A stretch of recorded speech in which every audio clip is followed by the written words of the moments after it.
शांति।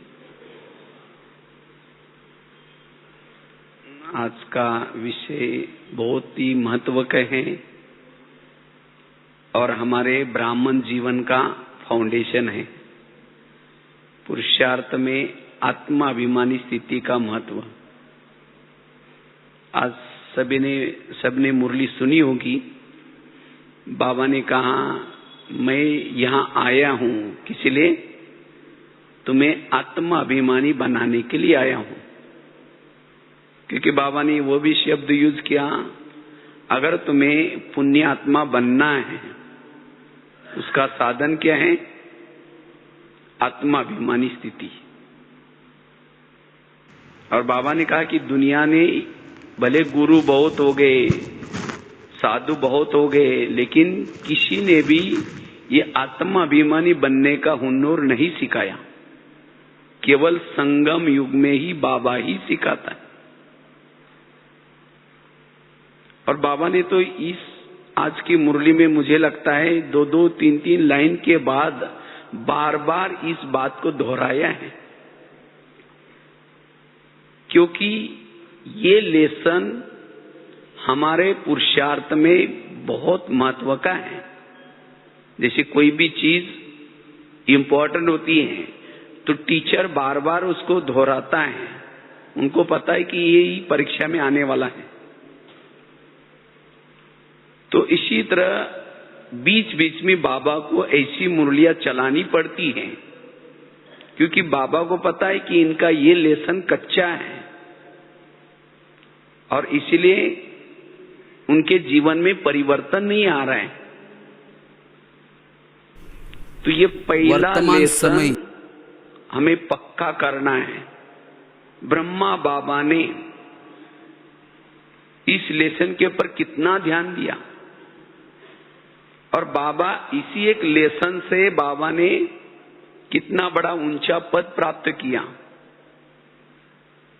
तो follow father करना मतलब क्या करना? जो बाबा ने किया, ब्रह्मा बाबा ने किया, वही हमें करना है।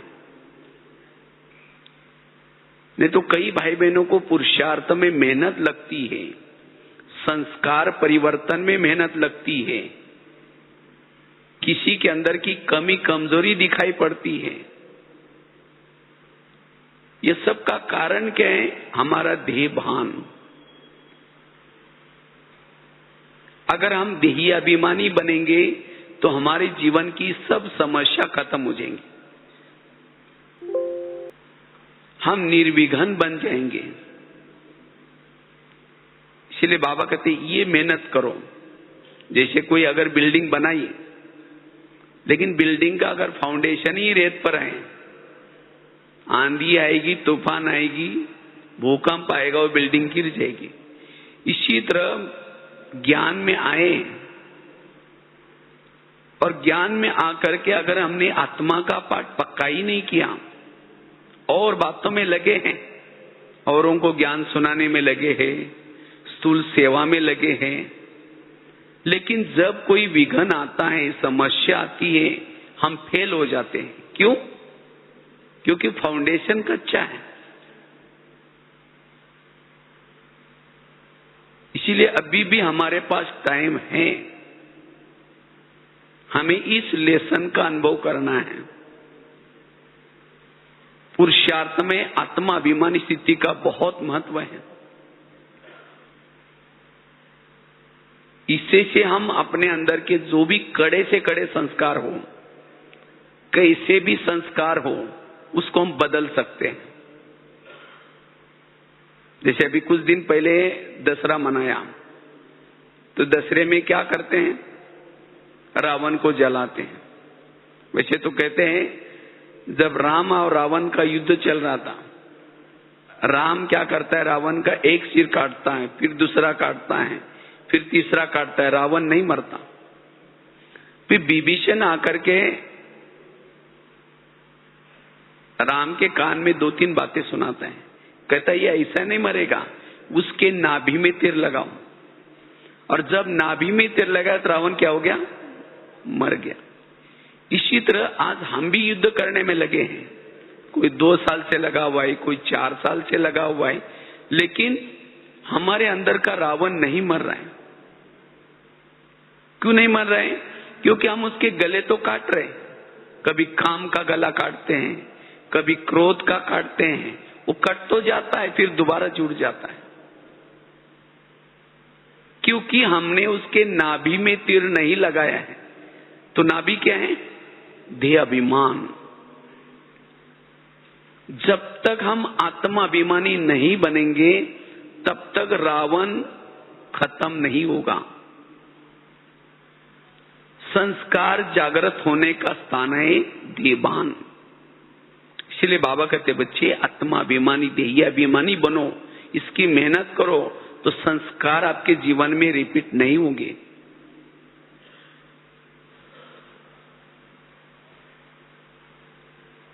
जब हम आत्माभिमानी बनेंगे तो हमारे जीवन में गुण और शक्तियां भी आएगी।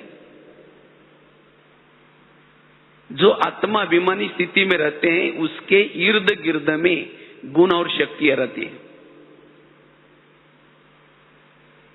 चाहे सहन शक्ति, चाहे परखने की शक्ति, चाहे निर्णय शक्ति, चाहे अंतर्मुखता का गुण, धैर्यता का गुण।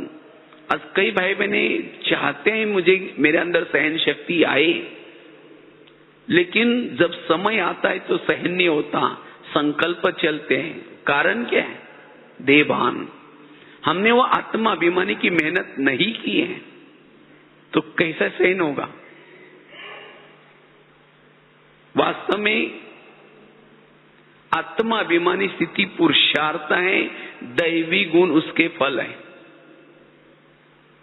अगर हमने ये पुरुषार्थ किया है आत्माभिमानी स्थिति का, तो ऑटोमेटिकली हमारे जीवन में दैवी गुण आएंगे। सहन शक्ति आएगी, धैर्यता आएगा, सभी गुण आएंगे। और जब हमारे जीवन में दैवी गुण दिखाई पड़ेंगे तब हमारा व्यवहार सबको बड़ा प्रिय लगेगा, सबको बहुत अच्छा लगेगा। आज कोई हमारे से किनारा करता है, हमारा व्यवहार देख करके उनके भी संकल्प विकल्प चलते हैं। क्यों? हमारा देहभान है, और देहभान के कारण हमारे अंदर दैवी गुण नहीं है, दैवी शक्तियां नहीं है। और इसलिए कभी कभी हम खुद भी धोखा खाते हैं। इसलिए ये आत्माभिमानी स्थिति की मेहनत करनी है, जिससे हमारे जीवन में दैवी गुण आएंगे, दैवी शक्ति आएंगी। जितना ये आत्माभिमानी स्थिति की मेहनत करेंगे उतना अति इंद्रिय सुख मिलेगा। ये आत्माभिमानी स्थिति में स्थित रहने से अति इंद्रिय सुख मिलता है, और जिसको ये अति इंद्रिय सुख मिल जाता है उसका मन बुद्धि का भटकना बंद हो जाएगा। वो तृप्त बन जाएंगे। उसके अंदर से गीत निकलेगा, पाना तासो पा लिया। बाबा कहते हैं ना, बाप क्यों भूल जाता है? बाबा की याद क्यों भूल जाते हैं? क्योंकि स्वयं को भूल जाते हैं। इसीलिए कहते हैं ना, जो खुद को भूल जाता है उसको खुदा भी भूल जाता है। हम कहते हैं बाबा की याद हमें रहती ही नहीं। क्यों? हम अपने आप को भूल जाते हैं। तो निरंतर बाबा को अपने साथ में पकड़ करके रखने के लिए, निरंतर योगी बनने के लिए हमें आत्म अभिमानी स्थिति में रहना है। देही अभिमानी स्थिति में रहने से, आत्मा अभिमानी स्थिति में रहने से निरंतर अपना देश भी याद रहेगा, घर भी याद रहेगा, अपना बाप भी याद रहेगा, अपने गुण भी याद रहेंगे, भविष्य में मिलने वाला वर्षा भी याद आएगा, सब कुछ याद आएगा केवल आत्माभिमानी बनने से। इसीलिए बाबा कहते बच्चे इसका पुरुषार्थ करो। बाबा कहते मैं तुम्हें और कोई मेहनत नहीं देता हूं, बस ये एक मेहनत करो आत्माभिमानी स्थिति में रहने की। और जो इस आत्म स्वरूप में स्थिति में रहते हैं उसका मन पर कंट्रोल आता है।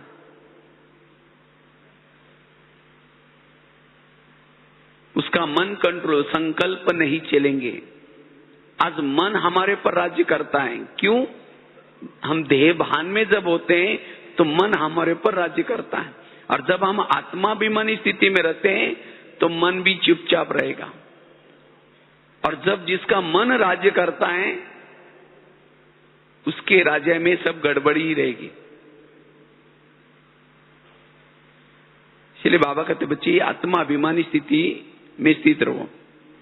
आत्मा स्थिति में रहने वाला जितना देहाभिमानी स्थिति में स्थित रहता है वो कर्म योगी बन सकता है।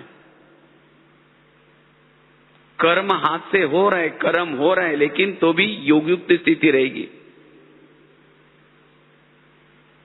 उसका टाइम वेस्ट नहीं जाएगा। भले रात में सोया है, कर्म कर रहा है, तो भी टाइम सफल हो रहा है। इसलिए इसका पुरुषार्थ करना है। जितना ये आत्म स्वरूप में रहते हैं उतना हम अपना दर्शन कर सकेंगे। जिसको आत्म दर्शन होता है, अपनी आत्मा जिसको दिखाई पड़ती है, उसको इस संसार का व्यर्थ कुछ भी दिखाई नहीं पड़ेगा। और जो आत्मा अपने आप को देखता है, अपना खुद का दर्शन करता है, उसको परमात्मा का भी दर्शन होता है, जिसको बाबा कहते हैं अंतर्मुक्ता।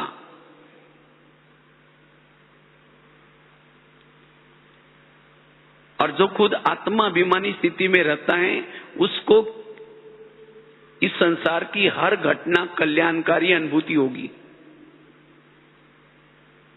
हर बात कल्याणकारी सिद्ध होगी। वो बुराई में से भी अच्छाई देखेगा। उसके जीवन में कोई बुरी भी घटना आई तो भी आत्माभिमानी स्थिति वाला बुराई को भी अच्छाई में परिवर्तन करेगा।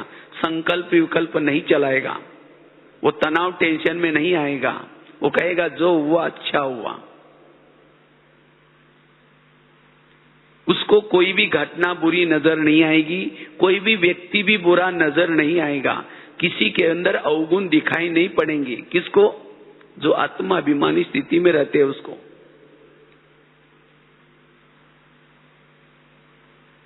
इसलिए बाबा कहते हैं इस बात की मेहनत करनी है, हमें आत्म स्थिति में स्थित रहने का। बार बार अंदर से अपना वो स्वरूप जागृत रहे। और जो आत्माभिमानी स्थिति में रहता है उसे भूले भी नहीं होगी, गलतियां नहीं होगी। जो वो करेगा वो एक्यूरेट करेगा। जो भी उसके संकल्प चलेंगे एक्यूरेट चलेंगे, गलतियां नहीं होगी। क्यों? जैसे अगर कोई व्यक्ति अंधेरे में चल रहा है और उसके पास लाइट है, टॉर्च है, तो खड्डे में थोड़ी जाएगा वो, क्योंकि लाइट टॉर्च है उसके पास।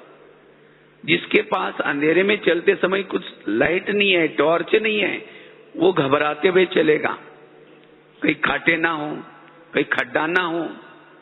उसको डर भी होगा, भय भी होगा, क्योंकि अंधेरा है। इसी तरह इस कलयुग में अंधेरा है। और जिसने अपनी देही अभिमानी स्थिति की, आत्मा अभिमानी स्थिति की टॉर्च जलाई है, जिसकी आत्माभिमानी स्थिति है, वो हर कर्म एक्यूरेट करेगा। उसको किसी की राय लेने की भी कोई आवश्यकता नहीं। उसको ना डर होगा ना भय होगा, वो सदा हर्षित मुख रहेगा। ओरिजिनल हर्षित मुक्ता की स्थिति रहेगी, जिसको बाबा कहते हैं ना बच्चे सदा खुश रहो। वो खुशी कब आएगी? जितनी हमारी वो अंदर से स्थिति है, जिसकी अशरीरी स्थिति है, आत्माभिमानी स्थिति है, जिसका मन अंदर से चुप है, उसको अतीन्द्रिय सुख मिल रहे हैं। वो कैसी भी परिस्थिति हो, कैसी भी बातें हो, लेकिन उसकी अंदर से वो हर्षित मुक्ता की स्थिति रहेगी, खुशनुमा स्थिति रहेगी। इसीलिए अगर मुझे देवताओं के संस्कार, देवताओं की संस्कृति जागृत करनी है तो ये मेहनत करनी है। वास्तव में बाबा परमधाम से क्यों आया है? हमें आत्माभिमानी बनाने के लिए आए हैं। ये कलयुग क्यों बन गया? सब देह भान में आने के कारण क्या हो गया? कलयुग हो गया। सतयुग कब आएगा? जब हम सब आत्माभिमानी बनेंगे तब क्या आएगा? सतयुग आएगा। इसलिए ये मूल लेसन है, यही आज हमारे जीवन के प्रॉब्लम का कारण है। अगर मैं ब्राह्मण बन करके मेरे जीवन में कोई प्रॉब्लम्स आ रहे हैं, कोई संस्कारों के प्रॉब्लम, कोई विकारों के प्रॉब्लम, कोई व्यक्ति के तरफ से प्रॉब्लम आ रहे हैं, उस व्यक्ति की गलती नहीं है। मैं देह भान में आया हूं, इसीलिए मेरे जीवन में प्रॉब्लम है और कुछ नहीं है। और हम क्या कहते हैं? उसको बदलना चाहिए, उसको ऐसा करना चाहिए। उसको बदलने की कोई जरूरत नहीं, मुझे देही अभिमानी बनने की जरूरत है। अगर मैं देही अभिमानी बनूंगा, वो मेरे लिए कुछ भी करेगा तो भी मेरे संकल्प विकल्प नहीं चलेंगे। इसलिए बाबा कहते बच्चे ये मेहनत करो, ये आत्मा अभिमानी का अभ्यास करो।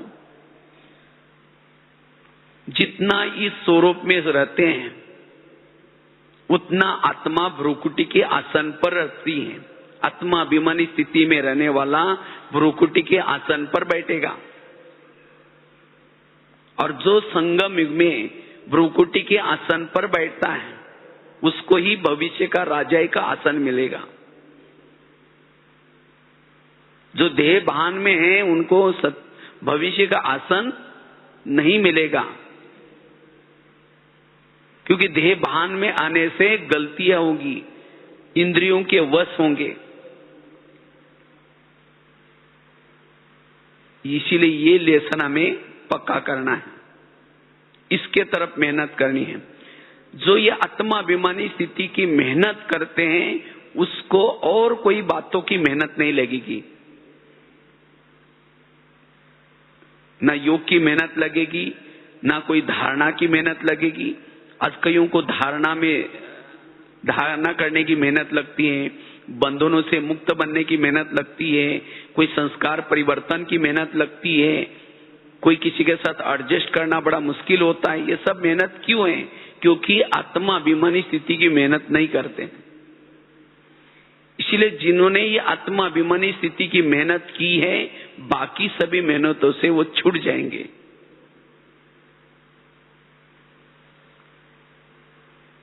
हम जो भी ज्ञान सुनाते हैं उसमें भी जोहर भरेगा आत्माभिमानी स्थिति में रहने से।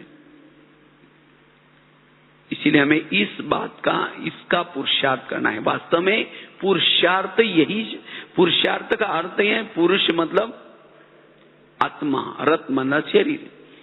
इस शरीर से स्वयं को अलग समझना, ये हमारा पुरुषार्थ। कई कहते हैं ना मेरा आजकल पुरुषार्थ ढीला चल रहा है। पुरुषार्थ ढीला चल रहा है मतलब क्या हो रहा है? देह भान में हूं इसलिए समस्या और प्रॉब्लम्स आ रहे हैं।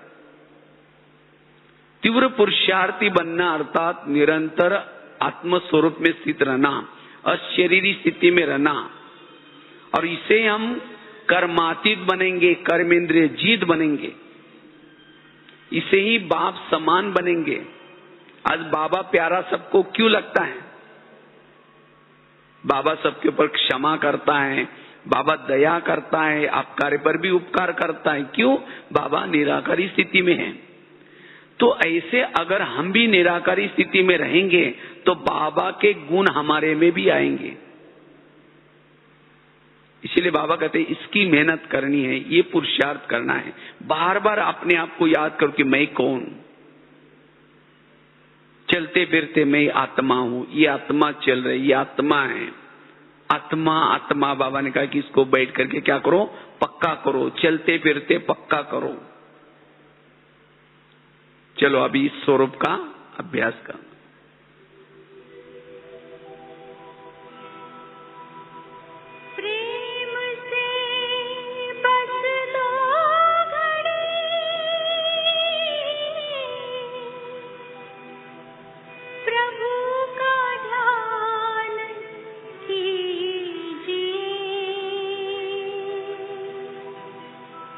प्रभु का ध्यान कीजिए।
बात चल रही थी कि इसकी अभी हमने मेहनत करनी है, अगर नहीं करेंगे तो अंत समय में हमें यही होगा कि हम इतना दिन से ज्ञान में चले लेकिन ना मेरे संस्कार बदले, जैसे लगेगा हम जैसे थे वैसे ही रहे। क्यों? हमने जो पहला लेसन है उसके तरफ ध्यान नहीं दिया।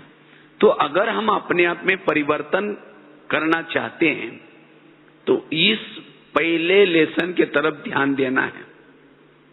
अगर मेरे जीवन में कोई परिवर्तन नहीं हो रहा है, इसका मतलब मेरा देह भान खत्म नहीं हुआ। सबसे बड़ा विकार है काम, क्रोध, लोभ, मोह, अहंकार। ये तो बात की बात है, लेकिन सबसे बड़ा विकार है देहभान। देहभान आने से ही बाकी विकार सभी आ जाते हैं। देहभान विकारों का गेट है। इसलिए बाबा ने पहला ही लेसन यहां ये सिखाया, अगर विकारों के ऊपर जीत प्राप्त करना है तो ये पाठ पक्का करो। बाकी बीच के जो लेसन हैं, चाहे सीढ़ी है चाहे जो भी है कुछ, ये सब आत्माभिमानी बनाने के लिए है। जो पहला लेसन वही अंत का लेसन होगा। आज हम मुरली सुनते हैं, किसी लिए सुनते हैं? चाहे धारणा करते हैं, खान पान की धारणा है, चाहे जो भी कुछ धारणा करते हैं, जो 4 सब्जेक्ट बाबा ने रखे हैं, किसी लिए रखे हैं? चाहे ज्ञान का सब्जेक्ट है, चाहे योग का सब्जेक्ट है, चाहे धारणा का सब्जेक्ट है, चाहे सेवा का सब्जेक्ट है, इसका रिजल्ट में क्या है? ये चारों भी सब्जेक्ट आत्माभिमानी बनाने के लिए है। अगर ये चारों सब्जेक्ट मेरे अच्छे हैं तो मेरी स्थिति क्या चाहिए? आत्माभिमानी स्थिति चाहिए। अगर मेरा ज्ञान का सब्जेक्ट बहुत अच्छा है, रोज हम एक्यूरेट मुरली सुनते हैं, मेरे पास ज्ञान बहुत हो गया, तो क्या चाहिए? आत्माभिमानी स्थिति चाहिए। अगर मुरली सुनने के बाद फिर भी मेरी आत्माभिमानी स्थिति नहीं है, इसका मतलब हम मुरली केवल नेमिनाथ बन करके सुन रहे हैं, उस मुरली को धारण नहीं किया है, उस मुरली अनुसार चाल चलन नहीं है। इसीलिए मुझे इस ज्ञान के सब्जेक्ट के ऊपर और ध्यान देना है, उसका मनन चिंतन करना है, उसका स्वरूप बनना है। अगर आत्माभिमानी स्थिति नहीं है, इसका मतलब ज्ञान का सब्जेक्ट मेरा कच्चा है। कई कहते हम तो योग रोज करते हैं, बहुत योग करते हैं, सवेरे का करते हैं, अमृत वाला भी करते हैं, शाम का भी करते हैं। जब योग करते तो स्थिति क्या चाहिए? आत्माभिमानी स्थिति चाहिए। अगर योग करने के बाद फिर भी मेरी आत्माभिमानी स्थिति नहीं है, इसका मतलब जब योग में बैठे थे वो बुद्धि कहीं और भटक रही थी, मन कहीं और गया था, वो शिव बाबा के पास नहीं गया था, वो विधि से योग नहीं हुआ। तो मेरा अगर योग अच्छा है, विधि से है, तो मेरी स्थिति क्या चाहिए? आत्माभिमानी स्थिति चाहिए।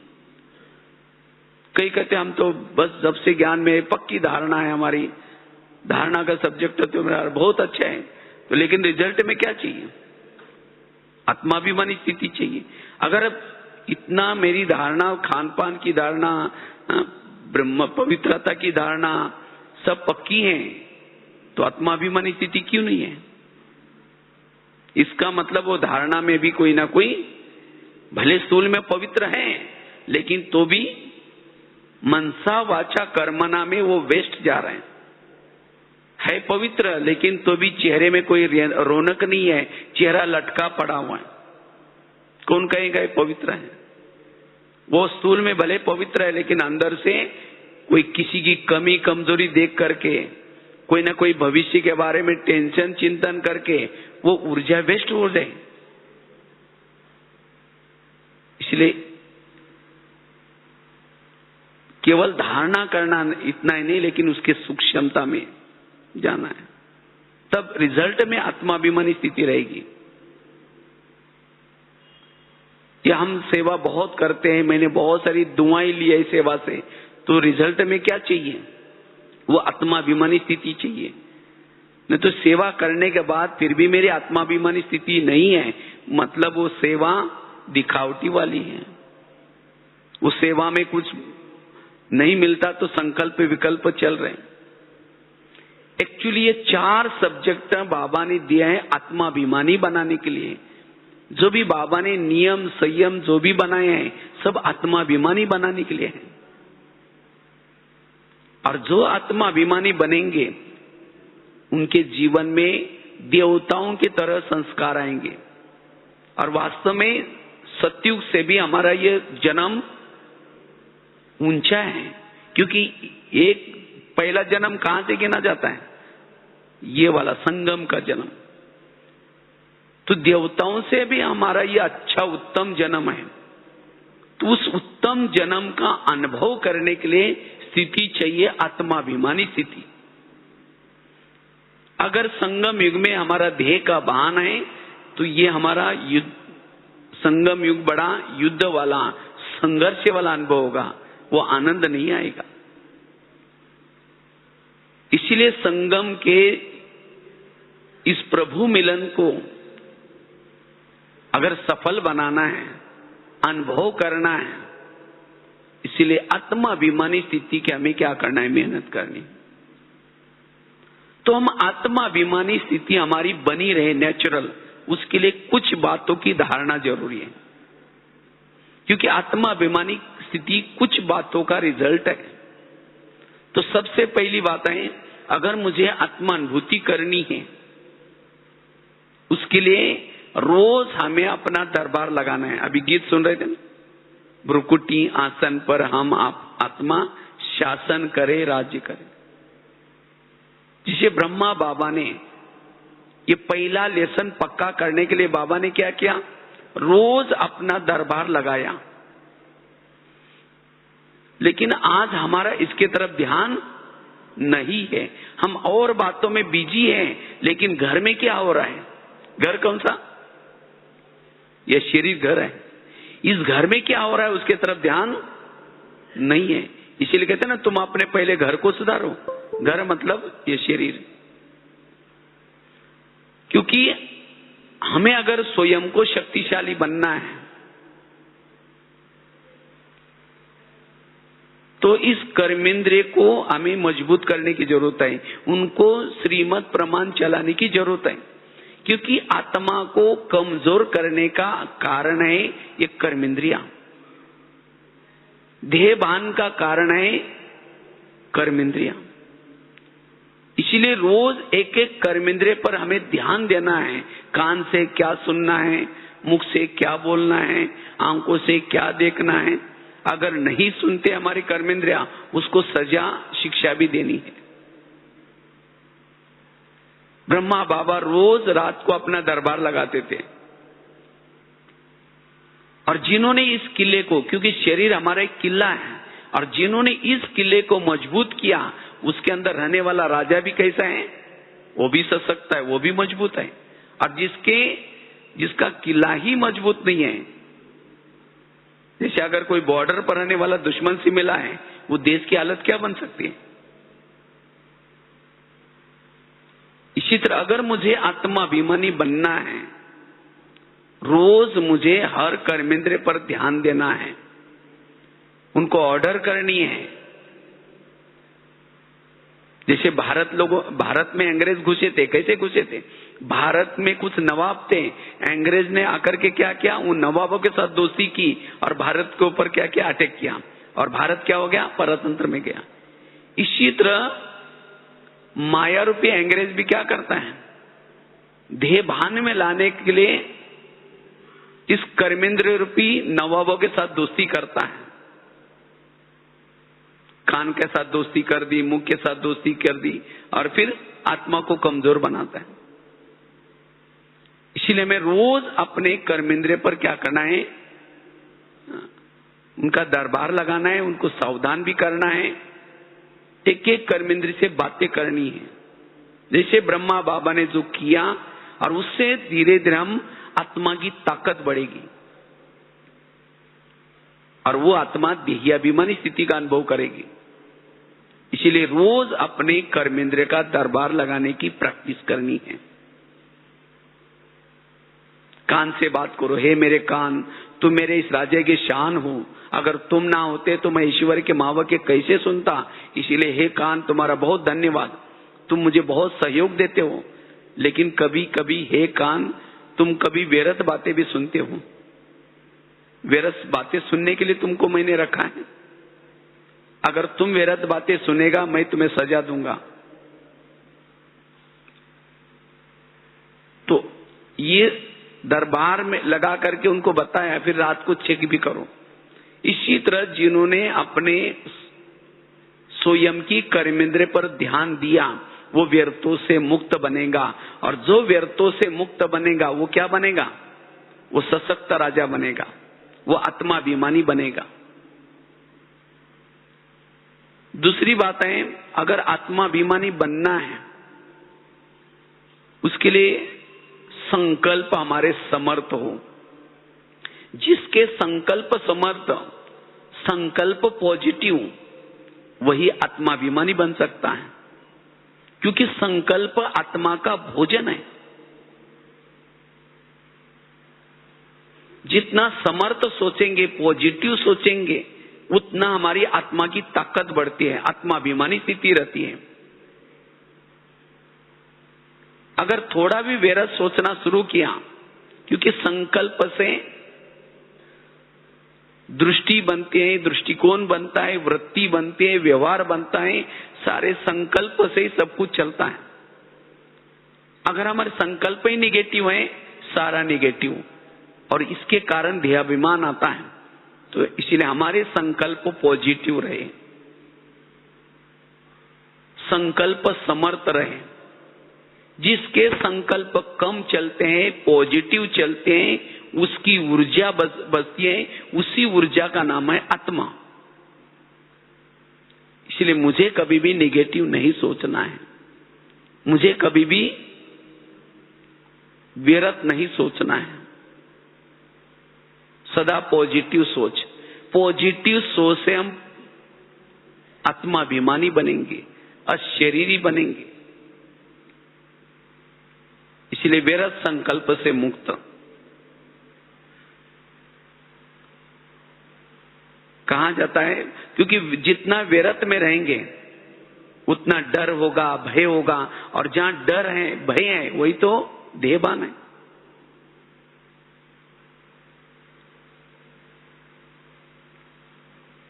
इसलिए हमें समर्थ सोच करके अपने आप का, खुद का मनोबल बढ़ाना है। और जिसका मनोबल मजबूत है, आत्मबल भी मजबूत होगा। जिसका मनोबल कमजोर है, जिसके संकल्प व्यर्थ है, वो देहाभिमान में आता है। इसलिए व्यर्थों से स्वयं को मुक्त रखना है। तीसरी बात है, अगर आत्माभिमानी स्थिति का अनुभव करना है, जो भी बाबा ने हमें ईश्वरीय नियम और मर्यादा दी है, खान पान के लिए नियम दिए हैं, चाहे उठने के लिए, हर चीज के लिए बाबा ने नियम और मर्यादा दी है। तो जितना हम नियम और मर्यादा में रखते हैं अपने आप को, उतना हम समर्थ बनेंगे, आत्माभिमानी बनेंगे।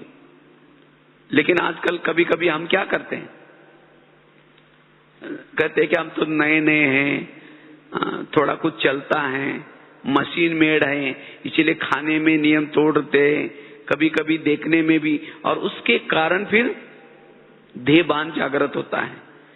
तो अगर मुझे देहाभिमानी बनना है, उसके लिए ईश्वरीय नियम मर्यादा में मुझे सशक्त बनना है, शक्तिशाली बनना है। थोड़ा नियम मर्यादा ढीली हो गई, देहभान जागृत हो गया, और जहां देहभान आ गया, वहां पुराने संस्कार आ गए, पुरानी बातें आ गई, सब कुछ आ गया। इसलिए आत्माभिमानी का साधन है श्रीमत का पालन, एक्यूरेट। तो कितनी बातें बताई? 3 बातें बताई। पहली बताई, रोज हमें अपना दरबार लगाना है।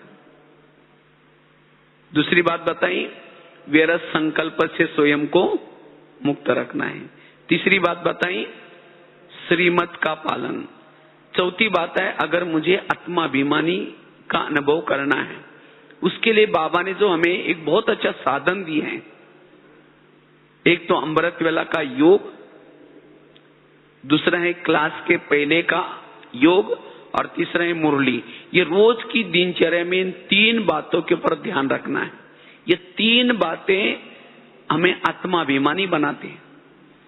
तो इसलिए हम अपने दिनचर्या में रोज इन 3 बातों के ऊपर ध्यान दें। अमृत वेला का योग, क्लास के पहले भी आकर के थोड़ा सा योग करके फिर मुरली सुननी है। नहीं तो कभी कभी हम क्या करते हैं, अमृत वेला तो कर लेते हैं लेकिन आंखें बंद हैं, या जो नशा होनी चाहिए वो नशा नहीं है, तो उससे वो आत्माभिमानी स्थिति का अनुभव नहीं होगा। तो इसलिए अमृत वेला भी अलर्ट और विधि पूर्वक, और साथ में क्लास के पहले भी थोड़ा सा योग करके फिर मुरली सुननी है। अगर क्लास के पहले केवल महावाक्य सुने, उससे वो नशा जो चढ़नी चाहिए वो नहीं चढ़ेगी। इसलिए जितना हम आधा घंटा योग करके मुरली सुनते हैं, मन एकाग्र होता है और एक एक महावाक्य से वो नशा चढ़ते हैं और उससे हम आत्माभिमानी बनते हैं। अगर सवेरे सवेरे ये 3 बातों की जिन्होंने मेहनत की है, सारा दिन वो आत्माभिमानी स्थिति में रहेंगे। तो ये 3 बातों की तरफ ध्यान। कितनी बातें हो गई? क्या 5वीं बात है, अगर आत्माभिमानी बनना है, पवित्रता की धारणा। क्योंकि पवित्रता, जितनी हमारे पास पवित्रता है उतना हम आत्माभिमानी स्थिति का अनुभव कर सकेंगे। क्यों पवित्रता जरूरी है? क्योंकि पवित्रता से ही हमारा आत्मा का दीपक जलता है। जैसे पहले जमाने में वो दिया या चिमनी रहती थी, उसमें केरोसिन डालते थे। अगर केरोसिन है तब जाकर के वो फ्लेम जलती। इसी तरह शरीर भी हमारा एक दिया है और उसके अंदर तेल है पवित्रता। तो जिसके पास जितनी पवित्रता है उसको कहने की जरूरत नहीं, मैं आत्मा हूं, ऑटोमेटिकली आत्मा का अनुभव होगा। अगर मुझे आत्मा का अनुभव नहीं होता, इसका मतलब मेरे पास पवित्रता की कमी है। इसीलिए बाबा क्यों कहते हैं, जब से हम बीके बने हैं तो सबको क्या करना है, पवित्रता की धारणा जरूर करनी है। अगर पवित्रता की धारणा नहीं है, वो आत्मा का दीपक नहीं जलेगा, वो आत्मानुभूति नहीं होगी। इसलिए हमें पवित्रता की पक्की धारणा करनी है, उससे हमारा आत्मा का दीपक जलता रहेगा। और लास्ट की बात है, अगर हमें आत्माभिमानी का अनुभव करना है, हम जब भी योग करते हैं वो योग को क्या करना है, विधि से करने का पुरुषार्थ करना है। विधि से, क्योंकि योग में विधि से करेंगे तो सिद्धि प्राप्त होगी। तो योग की विधि क्या है? योग में 2 चीजें इंपॉर्टेंट रहती हैं, एक बुद्धि और दूसरा मन। तो बुद्धि विजन बनाती है और मन उस विजन के बारे में सोचता रहता है। लेकिन हम क्या करते हैं, योग में तो बैठ जाते हैं लेकिन बुद्धि को कोई काम नहीं देते हैं, केवल मन के द्वारा विचार करते हैं, मैं आत्मा हूं, शांत स्वरूप हूं। फिर कुछ समय के बाद फिर अचानक याद आएगा कुछ लेना है, कुछ देना है, फिर कहेंगे कोई बात नहीं, मैं आत्मा हूं, शांत स्वरूप हूं। जैसे आजकल मोबाइल निकला है, मोबाइल को चार्ज करने के लिए क्या करते हैं, उसको प्लग के पास लाते हैं, दोनों तारे डालते हैं, स्विच चालू करते हैं, तब जाकर के मोबाइल चार्ज हो जाता है। इसी तरह जितना हम विधि पूर्वक योग करते हैं उतना हमारी आत्मा की बैटरी चार्ज हो जाती है। तो जब भी योग का अभ्यास करते हैं तो सबसे पहले हमें बुद्धि के सामने विजन, शिव बाबा का चित्र, परम धाम का चित्र, अव्यक्त वतन का चित्र, वो बुद्धि के सामने आए। अगर बुद्धि के अंदर कहीं कुछ और बातें हैं और मन में विचार करते रहेंगे तो विधि से योग नहीं होगा। और जो विधि से योग नहीं करता उसकी आत्मा अभिमानी स्थिति नहीं बनती। और साथ में हमारे अंदर की वो भावना से करना है। जितनी हमारी भावना ऊंची उतना योग ऊंचा। तो जिस बातों से मेरी भावनाएं खराब हो जाती हैं, चाहे सेंटर के लिए भावना, मधुवन के लिए भावना और योग इसका बहुत गहरा कनेक्शन है। इसलिए बाबा क्यों कहते हैं बच्चे कभी भी किसी की झगमुई बातें नहीं सुनो। क्या हो रहा है, कौन क्या करता है, अगर इन बातों में चले जाएंगे भावनाएं खराब हो जाएगी। और जब भावनाएं खराब हो जाएगी योग नहीं लगेगा। और जब योग नहीं लगेगा तो आत्मा अभिमानी स्थिति नहीं बनेगी। इसलिए जिन बातों से मेरी भावनाएं खराब होती हैं या कोई आकर के मेरी भावनाओं को खराब करता है, ऐसी बातों को मुझे नहीं सुनना। नहीं तो ये बातें सुनना भी, इससे भी हमारा देहबान आएगा।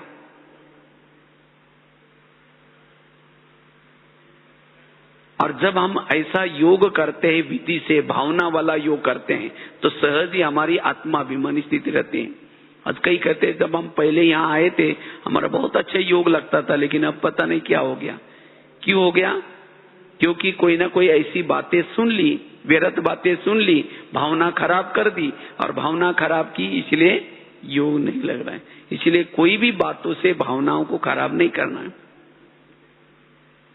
भावना खराब होने का कारण है कोई ना कोई अवगुण देखना, किसी के अवगुण देखना, कोई स्थान के अवगुण देखना। इसलिए जितनी भावना ऊंची उतना योग ऊंचा, उतनी हमारी आत्माभिमानी स्थिति। तो इसलिए हमें ये आत्माभिमानी स्थिति का पुरुषार्थ करके हमारे अंदर जो भी कुछ जन्म जन्मांतर का कचरा है, विकर्म बने हैं, पाप बने हैं, उसको मुझे भस्म करना है। क्योंकि जितना हम आत्माभिमानी स्थिति में रहेंगे, निरंतर बाबा के सामने रहेंगे, ज्ञान सूर्य के साथ में रहेंगे, और उस ज्ञान सूर्य के साथ में रहने से उनके अंदर के शक्ति हमारे अंदर आएगी, और उसी शक्ति से हमारे विकर्म विनाश होंगे, और उससे हम पुण्य आत्मा बनेंगे। और साथ में वर्तमान समय भी हम पाप कर्मों से बच जाएंगे, हमारे से गलतियां नहीं होंगी। क्योंकि जितना हम आत्मा अभिमानी स्थिति में रहते हैं, सभी इंद्रियां हमारे वश हो जाती हैं, हमारे से संस्कार भी दब जाएंगे, संस्कार हमारे परिवर्तन हो जाएंगे आत्मा अभिमानी स्थिति से। इसलिए बाबा कहते बच्चे इस बात की मेहनत करो, पुरुषार्थ करो, और इससे आपको बहुत सुख मिलेगा। और जिसको ये सुख मिलता है, जैसे कोई जिलेबी खाता है, उसके सामने मुरमुरा रखो, उसको फीका लग जाएगा। इसी तरह जिन्होंने आत्मा अनुभव किया, उसको विकारों का सुख, दुनिया की कोई बातों का सुख, किसी व्यक्ति की तरफ भी आकर्षित नहीं होगा वो। तो इसलिए वो सुख प्राप्त करने के लिए हमें इस आत्माभिमानी स्थिति की मेहनत करनी है। यही वास्तव में हमारा पुरुषार्थ है, और इसी पुरुषार्थ से हमारा टाइम सफल हो जाएगा। और भविष्य में जो भी कुछ परिवर्तन होगा, आने वाली परिस्थितियां भी बहुत नाजुक रहेगी, और उस परिस्थितियों का सामना करने के लिए हमारे अंदर वो बल आएगा, वो ताकत आएगी। क्योंकि इस स्थिति में रहने से हमारे अंदर गुण और शक्तियां रहती है, और जिसके साथ में ये गुण और शक्ति है वो सक्सेस बन जाता है, सफल बन जाता है, हर विघ्नों से वो पार हो जाता है, उसको डर भय नहीं होगा। इसीलिए भविष्य में आने वाले समय में अगर मुझे सफल बनना है, पास होना है, अपने संस्कारों को परिवर्तन करना है, और साथ में दैवी गुणों को साथ में लेके चलना है, तो इस स्थिति का हमें पुरुषार्थ करना है, इसी की मेहनत करनी है। और जो ये मेहनत करेगा, वर्तमान समय भी उसका अच्छा, वर्तमान समय भी कोई भूले नहीं होगी, और उमंग उत्साह भी बना रहेगा, चाहे सेवा का उमंग, चाहे पुरुषार्थ का उमंग। तो इसीलिए ये जो मूल लेसन है आत्माभिमानी स्थिति का, इसको हमें पक्का करना है। क्योंकि इसी लेसन से हमारे जो ओरिजिनल संस्कार हैं, शांत स्वरूप, आनंद स्वरूप, शक्ति स्वरूप, प्रेम स्वरूप, ये ओरिजिनल गुणों के स्वरूप में हम रहेंगे सदा। और इस गुण में रहने वाला सदा हर्षित रहेगा, सदा खुश रहेगा, और इससे लोगों को भी प्रत्यक्ष होगा कि इसको जरूर कुछ मिला हुआ है। बाबा ने हमें होमवर्क दिया था ना, सदा खुश रहो, खुशनुमा रहो, लेकिन कैसे रहे उसके लिए आत्माभिमानी स्थिति की मेहनत चाहिए। आत्माभिमानी स्थिति से हम खुश रहेंगे। तो ये हमें क्या करना है, पुरुषार्थ करना है, और इससे हम प्रभु मिलन का भी निरंतर अनुभव कर सकेंगे। थोड़ा भी देह भान आ गया, प्रभु से दूर हो गया, वो अपने परम धाम के घर से भी दूर हो गया। तो इसलिए ये अभ्यास करना है। उसके लिए जो मैंने आपको 5-6 बातें बताई, उन बातों का क्या करना है, हमें ध्यान रखना है। ठीक है। ओम शांति।